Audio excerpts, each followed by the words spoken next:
Hi guys, मेरा नाम है आरजे लखा और आज हम पहुंचे हैं संगरूर। ज्योति टीएमटी प्रेजेंट्स भरोसे का सफर। इस सफर के चलते हम पंजाब रीजन के जो बेहतरीन आर्किटेक्ट्स हैं उनको रिकॉग्नाइज कर रहे हैं और ऑनर कर रहे हैं।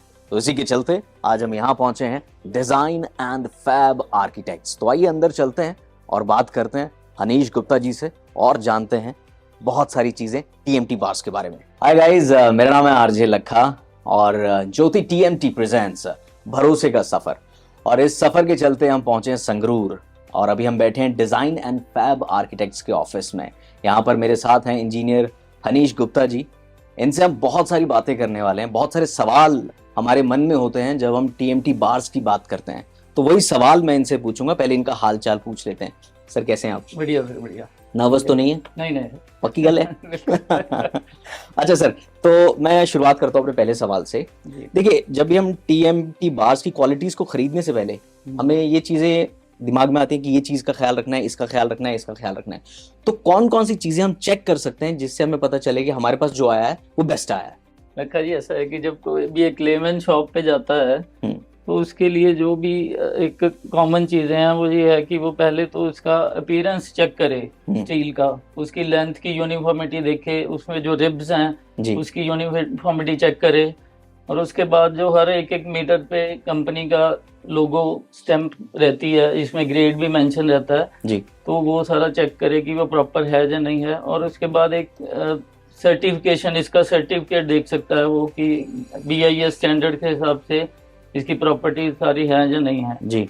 और एक लास्ट में जो वो चेक कर सकता है कि एक मैनुअल बेंडिंग टेस्ट होता है कि मैनुअली उसको एक पीस ले सरिये का और उसको बेंड करके देखे, तो जो डक्टाइल और अच्छा स्टील है वो इजीली बेंड हो जाएगा। ओके सर, हम अपने दूसरे सवाल की तरफ चलते हैं। जो जंग है वो टीएमटी बार्स की क्वालिटी को कैसे इम्पैक्ट करता है और इससे बचने के क्या तरीके हैं?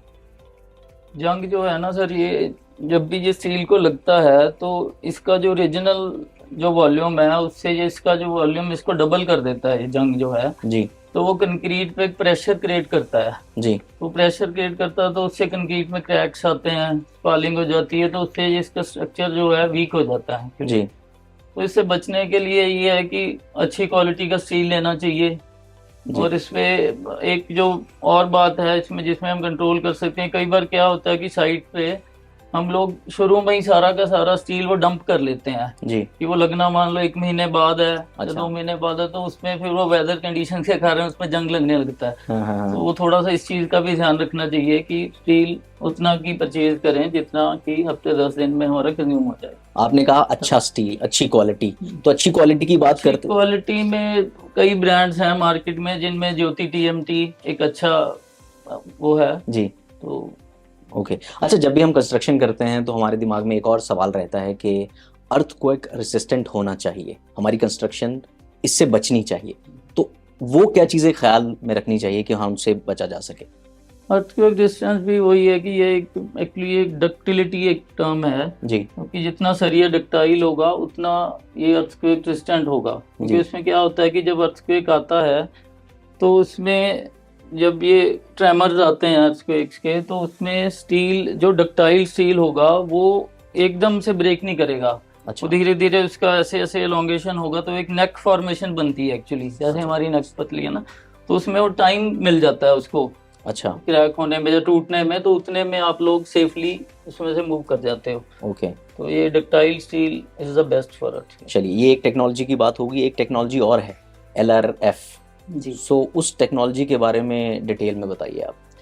LRF टेक्नोलॉजी है एक्चुअली जो बेसिकली जो नॉर्मल इसकी प्रोडक्शन है स्टील की, उसमें इसमें एक जो बेसिक हमारी फर्नेस होती है इंडक्शन फर्नेस, उसमें इसको डाला जाता है 1200 डिग्री सेंटीग्रेड पे इसको हीट किया जाता है जी। तो उसके बाद जो ये टेक्नोलॉजी है उसके अंदर इसको फिर ट्रांसफर करते हैं लेडल में। अच्छा, तो लेडल एक टैंक है जिसमें कि इसका टेम्परेचर और रेज किया जाता है अप टू 1600 डिग्री सेंटीग्रेड जी। तो उस टेम्परेचर रेज के चलते इसमें जो भी इम्प्योरिटीज है जैसे कार्बन, सल्फर, फास्फोरस, इसको कंट्रोल किया जाता है, इसकी क्वालिटी को और बेटर किया जा सके, स्ट्रेंथ को और बेटर किया जा सके। तो ये सारा इसमें वो करके उसके बाद इसको CCA में ले जाया जाता है, जो कि कास्टिंग मशीन होती है, उसमें इसके फिर बिलेट्स बनते हैं। तो ऐसे इसकी क्वालिटी को एनहांस किया जाता है। यस। ओके, तो अगर आपके सफ़र की बात करें, अगर आपके भरोसे की बात करें, तो वो कैसा है ज्योति TMT के साथ? ज्योति के साथ बहुत अच्छा है। मतलब मैंने बहुत सालों से इनको देखा है, यहाँ से यहाँ जाते हुए। अच्छा। तो LRF टेक्नोलॉजी है ये, कि नॉर्थ इंडिया में सिर्फ ज्योति ही यूज़ कर रहा है और किसी के पास नहीं है टेक्नोलॉजी। अच्छा जी। तो काफ़ी अच्छा है इनका। तो आगे भी ऐसे ही चलेगा। चलिए ठीक है, तो हम भी यही उम्मीद करते हैं कि भरोसा ऐसे ही बने रहे। और थैंक यू, आपने हमसे बात करी। Thank you. Thank you sir. Thank you sir.